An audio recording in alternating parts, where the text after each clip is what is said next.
로마서 9장에서 11장은 이스라엘의 운명에 관한 이야기입니다.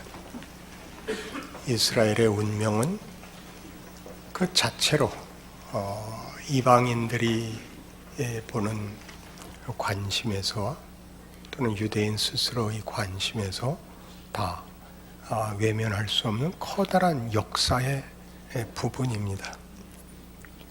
그리고 이것은 예수를 거절한 이스라엘이 어떻게 되는가? 예수를 믿은 이방인들에겐 어떤 본보기가 되는가 하는 것을 넘어서 복음의 본질이 뭐냐 하는 것과 연결되어 있습니다. 사도 바울이 담대히 이스라엘이 구원받을 거다라고 얘기하는 것은 복음의 본질이 그렇다라는 이야기입니다. 그리고 그것은 우리 9장 들어오면서 계속 얘기해 오고 있는 선택에 관한 문제에서 선택이라는 말이 배타적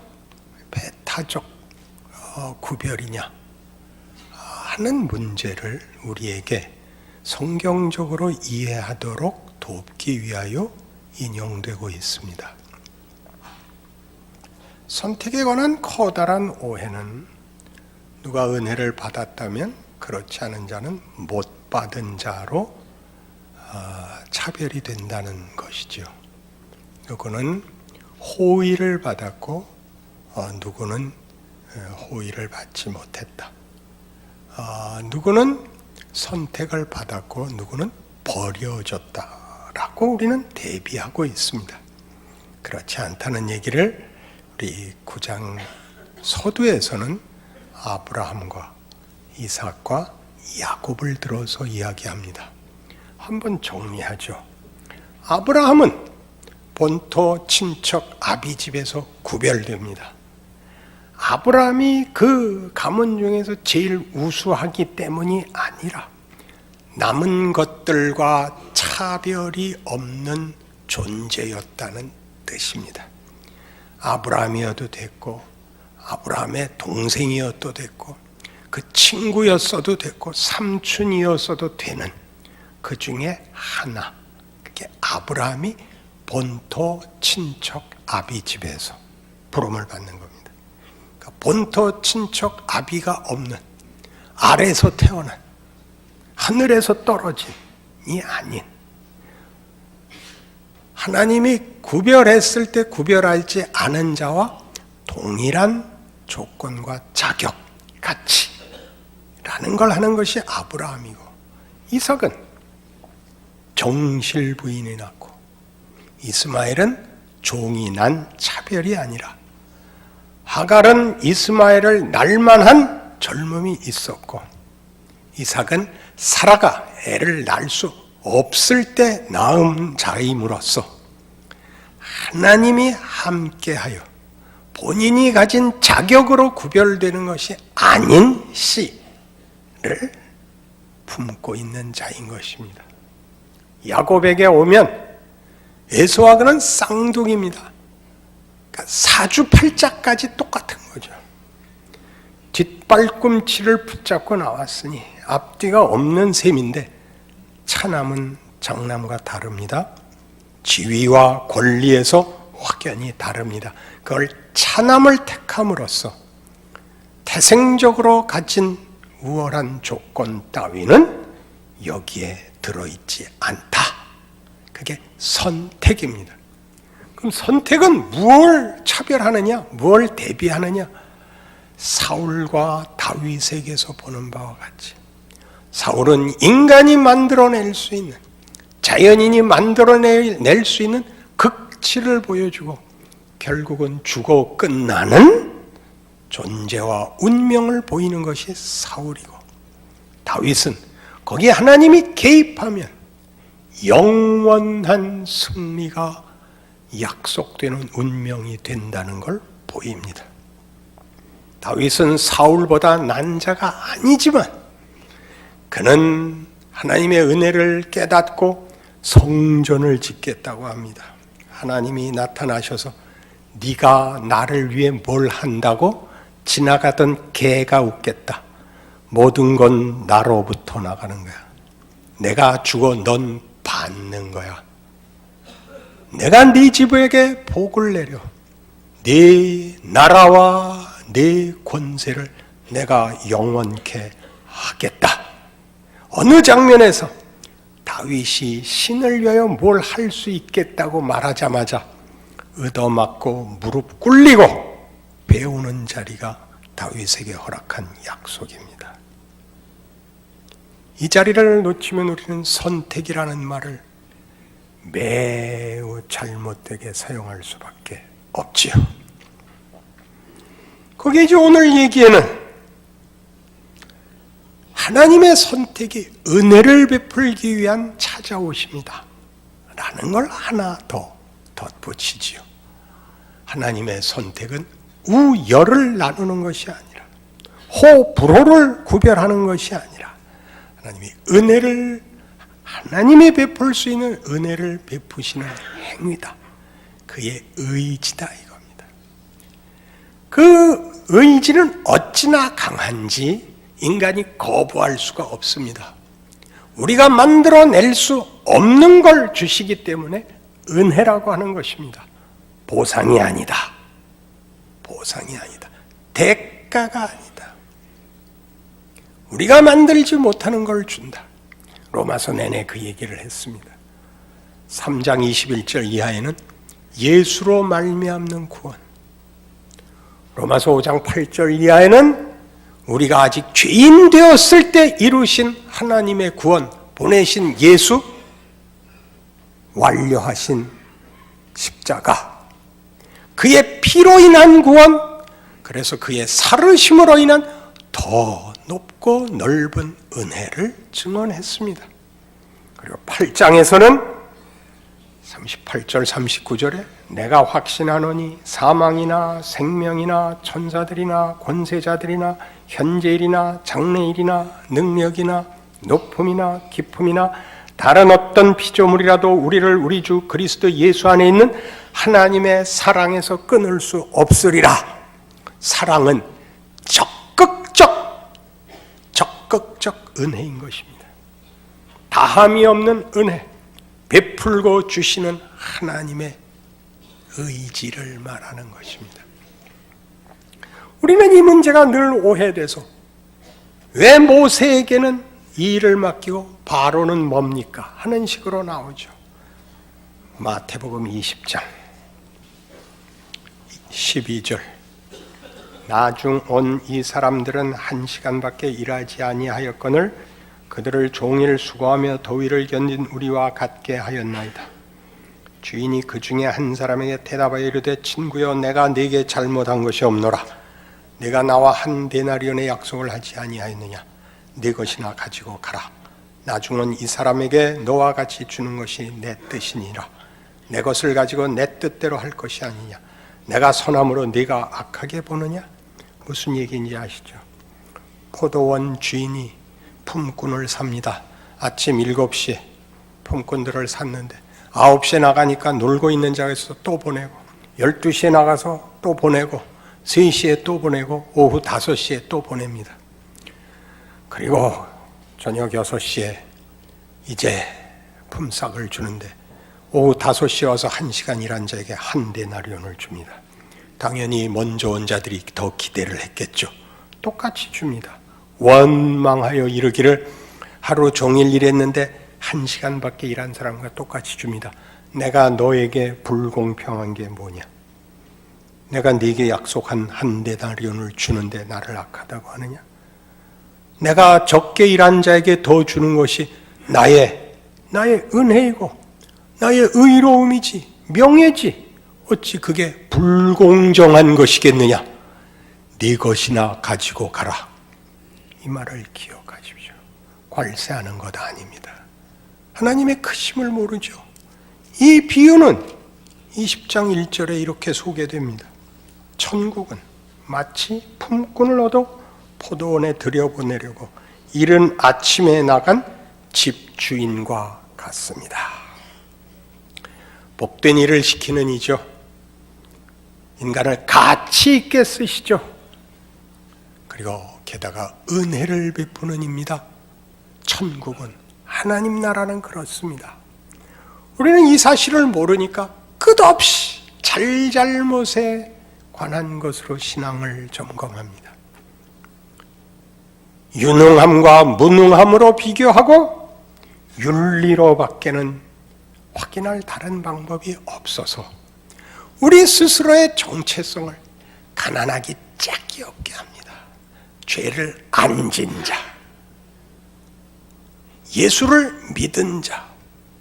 그때 예수를 믿었다는 건 안 믿은 자와 차별하는 것입니다. 쫓아다니면서 넌 예수 안 믿어서 지옥 갈 거야, 지옥 갈 거야, 입에 이 말을 붙이고 다니죠. 예수를 믿으면 어떻게 위대한 사람인지를 보이세요. 그들에게 가서 넌 예수 안 믿어서 이런 벌을 받을 거야 그러지 말고 예수를 믿으면 뭐가 다른지를 보이세요. 누가복음 15장 20절.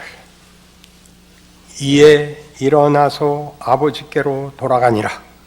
아직도 거리가 먼데 아버지가 그를 보고 측은히 여겨 달려가 목을 안고 입을 맞추니 아들이 이르되 아버지 내가 하늘과 아버지께 죄를 지었사오니 지금부터는 아버지의 아들이라 일컬음을 감당하지 못하겠나이다 하나 아버지는 종들에게 이르되 제일 좋은 옷을 내어다가 입히고 손에 가락지를 끼우고 발에 신을 신기라. 그리고 살찐 송아지를 끌어다가 잡으라. 우리가 먹고 즐기자. 이 내 아들은 죽었다가 다시 살아났으며 내가 잃었다가 다시 얻었노라 하니 그들이 즐거워하더라. 맏아들은 밭에 있다가 돌아와 집에 가까이 왔을 때 풍악과 춤추는 소리를 듣고 한 종을 불러 이 무슨 일인가 물은데 대답하되 당신의 동생이 돌아왔으며 당신의 아버지가 건강한 그를 다시 맞아들이게 됨으로 인하여 살찐 송아지를 잡았나이다 하니 그가 노하여 들어가고자 하지 아니하거늘 아버지가 나와서 권한대 아버지께 대답하여 이르되 내가 여러 해 아버지를 섬겨 명을 어김이 없거늘 내게는 염소 새끼라도 주어 나와 내 벗으로 즐기게 하신 일이 없더니 아버지의 살림을 청녀들과 함께 삼켜버린 이 아들이 돌아오매 누가 이렇게 잘 지적했죠. 동생이라고 지칭하지 않는다는 거죠. 동생이라고 그러지 않고 이 아들이 돌아오매 이를 위하여 살찐 송아지를 잡으셨나이다. 아버지가 이르되 예 나는 항상 나와 함께 있으니 내 것이 다 네 것이로되 이 내 동생은 죽었다가 살아났으며 내가 잃었다가 얻었기로 우리가 즐거워하고 기뻐하는 것이 마땅하다 하니라. 처음에 받는 은혜는 탕자의 회개죠. 두 번째 받는 은혜는 맏아들의 못난 것으로 배우는 신자된 가난함에 관한 것이죠. 오늘 세 번째는 이런 아버지가 우리 아버지였으면 좋겠다죠. 이 아버지. 둘째가 자기 재산 다 달라 그랬을 때 주어 들려보낼 수 있는 아버지. 언제든지 돌아올 수 있는 아버지. 쉽게 생각하시면 안 됩니다. 따뜻하게 맞아주시는 아버지. 못난 맏아들의 이 말, 나는 열심히 섬겼으나 아무것도 주지 않다가 1억입니까? 예. 넌 왜 그러냐라고 얘기하지 않는 아버지. 예, 내 것이 다 네 것 아니냐. 이런 아버지가 우리 아버지였으면 좋겠다. 그렇죠. 우리 하나님 아버지입니다. 우린 째째하게 굴죠. 나갔다 돌아온 얘기밖에 없고 집 지켜 하나님의 아들로 산 그 영광은 모르고 늘 불평이죠. 하나님 안 믿는 자들이 더 잘 살고 편합니다. 시편 37편과 73편입니다. 생각하십시오. 성경이 무슨 얘기를 하고 싶은가? 우리는 이스라엘의 운명에 관한 바울의 이해 속에서 복음의 본질을 이해하게 됩니다. 복음을 주신 하나님이 누구인가를 깨닫게 됩니다. 그 일로 나아갈 것입니다. 그리고 오늘 그 얘기의 중요한 내용이죠. 모세와 바로. 모세에게 하나님이 긍휼을 베푸셨다면 왜 바로는 완악하게 하셨습니까? 왜 완악하게 하셨습니까? 그건 하나님 마음대로랍니다. 그러니 우리의 대비는 모세는 좋은 역을 맡기고 바로는 악역을 맡겼다. 그러면 바로에게 무슨 책임이 있느냐? 이 얘기를 하고 싶죠. 바로 그 얘기를 오늘 본문이 합니다. 벤허를 기억하시죠? 주인공은 찰턴 헤스턴입니다. 벤허는 10개인가 12개의 아카데미상을 받습니다. 나무 주연상을 받지 못했고 여우 주연상을 받지 못했습니다. 감독상은 받았습니다. 그 유명한 벤허에서 벤허 역을 맡은 사람이 나무 주연상을 받지 못했다는 건 커다란 수치입니다. 나무 조연상은 받았죠. 메살라. 벤허의 내용은 주인공 역보다 조역에게 더 많이 의존하고 있습니다. 그래서 영화 끝나고 메살라를 죽이지 않습니다. 그러면 여러분 마음에 의심이 생기죠. 악역을 하고 악당일을 해도 안 죽인단 말인가? 그렇게 간단히 가지 마시고 바로같이 하나님 모르고 하나님 일에 대적하고 세상의 모든 권세를 가졌으나 하나님 일을 회방하는 것밖에는 할 줄 모르는, 왜냐하면 무지하니까. 그를 들어서 하나님의 영광이 드러나게 하셨다. 이렇게 해석을 하죠. 거기서 바로가 지옥 갔냐 천국 갔냐 얘기가 거기 들어있는 게 아니라, 그래서 10가지 재앙이, 10가지 재앙은 바로와 애굽을 죽이기 위하여 있지 않고 하나님이 누구신가를 나타내기 위해서 등장해서 바로는 회개를 할 수가 없었습니다. 회개를 하나님의 안 받아주셨죠. 마음을 강팍해 하고 완악하게 하사 그의 영광을 다 드러나게 하셨습니다. 우리가 바로에게 뭐라 그러겠습니까? 모세가 한 일은 뭐밖에 없다고요? 거기도 찰턴 헤스턴이 나왔죠. 쩔쩔 매는 거죠. 쩔쩔 매는 거. 대사 하나 제대로 하는 게 없습니다. 율브린너가 다 했고 찰턴 헤스턴은 한 게 없습니다. 하나님이 거기서 하나님의 영광을 그려낸 것에 대하여 놀라시고 경외심을 가지십시오. 그 다음 얘기들은 다음에 풀겠습니다. 나쁜 놈들 다 죽이면 영화가 안 된다니까요. 내용을 담을 수 없고 하나님의 영광과 일하심이 이렇게 구체적으로 나올 수 없는데, 다 착한 놈 갖고 하면 착한 님 갖고 왔다. 어떠냐? 그래도 좋죠. 그럼 시청률이 떨어진다니까요. 텍스트를 깊이 담을 수가 없습니다. 그것은 하나님이 택하신 방법입니다. 하나님이 택하신 방법입니다. 왜 내가 이 조건, 이 환경 속에 요 모양 요 꼴로, 그게 하나님이 정하신 구체적인 캐릭터입니다. 운명이기도 합니다. 그래서 하나님이 마음껏 일하십니다. 마음껏 일하십니다. 가만히 있으면 됩니다. 저는 늘 모래시계를 최고의 작품으로 치는데, 박근영 씨 딸이 대들죠. 아버지가 그랬어. 아버지가 박태수 잡아가고 아버지가 다 한 거야. 얘야, 남에게 영향을 미치고 싶거든 목소리를 낮춰라. 기억나세요? 계시록 23장 보셨어요?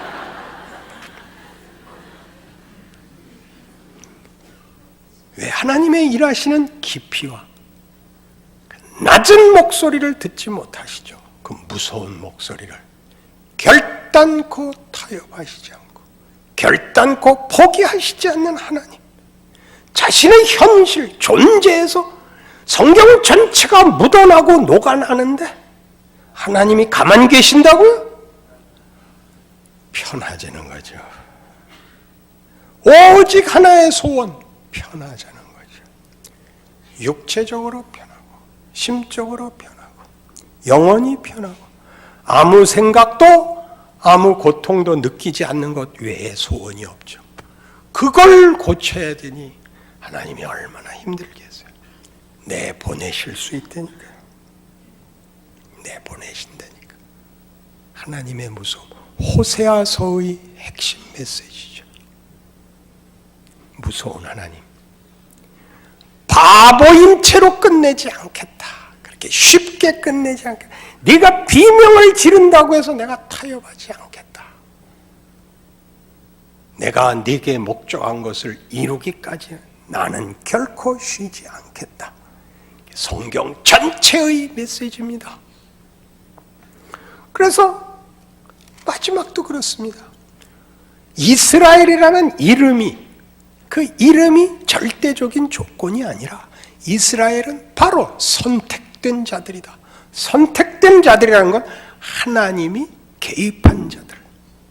누구는 개입하지 않고 누구는 개입했고의 차별이 아니라 하나님이 개입하는 자들에게는 그 운명이 하나님의 손에 붙들려 있어 결단코 실패치 않는다. 그러니까 이스라엘이라는 이름이 구원을 하는 것이 아니라 이스라엘이라는 이름에 주어진 그 하나님의 성의와 의지는 포기되지 않는다.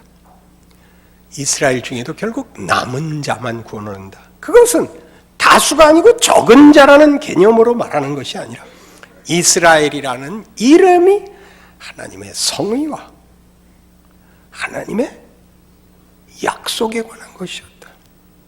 저들이 전체로 배신한 것으로 보이냐? 그 속에 하나님이 남기는 자들이 있다. 그건 우리에게 똑같이 적용되지 않았느냐? 우리가 언제 예수를 믿을 우리 역사적 유산이 있느냐? 이방이란 역사적 유산이, 하나님에 대한 지식이 아무것도 없는 자들인데 구원을 얻지 않았느냐? 하나님이 하시고자 하면 심판해야 되는 자들은 얼마든지 기다려 하나님의 오래 참으심을 드러내실 수 있고, 하나님이 영광을 줄 자들을 가장 나쁜 조건에서 뒤집어 그 영광의 크기를 나타낼 수 있지 않냐? 그 하나님을 기억하라. 그게 남은 자란다. 그렇게 얘기하는 거예요. 남은 자를 14만 4천, 이마에 다윗의 별 있는 자, 이런 식으로 나누기 시작하자. 그러자 바보들이 됐죠. 지금 내가 하나님의 자녀로 붙잡혀 있다는 사실에 대한 이해와 누림은 전혀 없고, 그 구별을 왜 하러 다니죠? 그것 외에는 자신을 확인할 다른 방법이 없으니까. 예수를 믿는다는 말이 무엇인지, 하나님이 아브라함과 이삭과 야곱의 하나님이라는 말이 무엇인지, 이스라엘의 남은 자라는 말이 무엇인지 다 모르게 된 것이죠. 쇼생크 탈출을 얘기했었죠. 쇼생크 리뎀션. 쇼생크는 시삭, 바로였죠. 무슨 구원을 받는다고요? 오직 공포와 절망밖에 없는 감옥이 앤디로 인하여, 그가 여기 살다가 탈옥을 했기 때문에 남은 동료들이 앤디 얘기를 하면서 감옥에선 만들 수 없는 내용을 나눕니다. 앤디가 그랬어. 맥주 한 병씩 주세요. 그랬지. 음악을 틀었어. 탈옥을 할 줄 누가 알았어. 웃음과 희망을 내용으로 삼을 수 있게 되므로 더 이상 감옥일 수 없게 되는 것입니다. 여러분의 인생에 예수를 믿는다는 믿음과 붙드심이 생기자 여러분이라는 감옥이 제거되는 것이 아니라, 우리가 살고 있는 현실이 감옥에서부터 낙원으로 변하는 게 아니라 이 감옥이 만들지 못하는 걸 갖게 됐죠. 믿음, 사랑, 웃음, 희생, 섬김, 것들이 나오고 있는 것들입니다. 그것은 보상을 위한 조건이 아니고 윤리적 확인이 아니라 이 세상이 만들지 못하는 걸 가진 자들의 현실적 하나님의 백성된 증거들인 것입니다. 억지로 하려는 거 아닙니다. 안 할 수가 없습니다. 아는데요. 스스로가 알지요. 히브리서 12장은 우리의 자리를 이렇게 소개하고 있습니다. 367페이지 히브리서 12장 18절입니다. 너희는 만질 수 있고 불이 붙는 산과 침침함과 흑암과 폭풍과 나팔 소리와 마른 소리가 있는 곳에 이른 것이 아니라 너희가 거기 서 있지 않다는 겁니다. 그 소리를 듣는 자들은 더 말씀하지 아니하시기를 구하였으니 이는 짐승이라도 그 산에 들어가면 돌로 침을 당하리라 하신 명령을 그들이 견디지 못함이라. 시내산 이야기입니다. 출애굽하고 모세와 함께 시내산에 이르러 하나님이 율법을 주시는 때입니다. 하나님이 시내산에 강림하사 두려움으로 임하셨죠. 빽빽한 구름에 가리우고 흑암이 임하고 번개와 천둥 소리에 벌벌 떱니다. 이 산에 가까이 하지 마라. 누구든지 가까이 하면 죽으리라. 어찌나 두려웠든지 21절 그 보이는 바가 이렇듯 무섭기로 모세도 이르되 내가 심히 두렵고 떨린다 하였느니라. 그래서 그들이 모세에게 부탁하여 모세를 보내어 하나님께 듣고 와서 전해달라 그럽니다. 하나님이 직접 말하지 못하게 해달라고. 귀가 터질 것 같고 심장이 찢어질 것 같다고, 무섭다고. 율법 앞에 선 모습이죠. 그러나 너희가 이른 곳은 22절 이렇게 나옵니다. 우리는 어디 서 있느냐?